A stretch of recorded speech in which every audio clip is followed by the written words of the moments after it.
எவ்வளவு அவதூறுகள். இந்த கரூர் விஷயத்தை பத்தி ஊருக்கே தெரியும். ஆனா போடு, விஜய் மேல பழிய போடு. என்னடா இவ்வளவு பெரிய ஒரு பழிய தூக்கி விஜய் மேல போட்டாலும் மக்கள் விஜய் கூடவே நிக்கிறாங்க. இது என்னடா அதிசயமா இருக்குது அப்படின்ட்டு அது ட்ரை பண்ணி பார்த்தாங்க. அது மக்கள் கிட்ட எடுபடல. சரி, அடுத்து வேற என்ன பண்ணலாம்?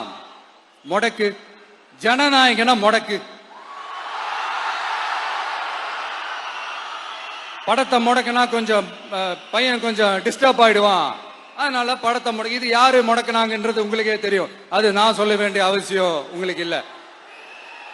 ஆனா இவன் நாடா இவன் படத்தை முடக்கினாலும் அவன் பாட்டுக்கு அதை கண்டுக்காம அவன் பாட்டுக்கு வேலையை பார்த்துட்டு போயிட்டே இருக்கான். அதுவும் எடுபடல.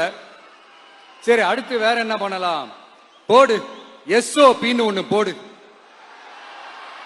விஜய்க்கு மட்டும் தனியா ரூல்ஸ், தனியா ரெகுலேஷன்ஸ், தனியா கண்டிஷன்ஸ்.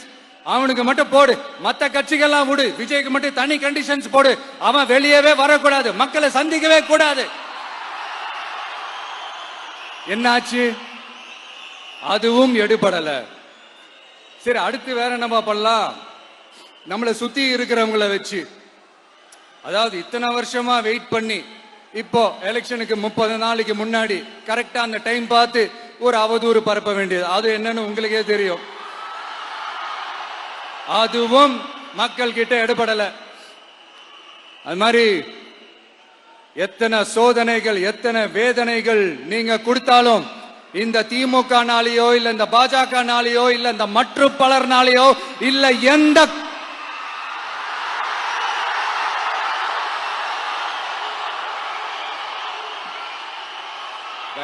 வேற யாராலையும் என்ன மக்கள் கிட்ட இருந்து பிரிக்க முடியாதுன்னு சொல்ல வந்த. அதைத்தான் சொல்ல வந்தேன்.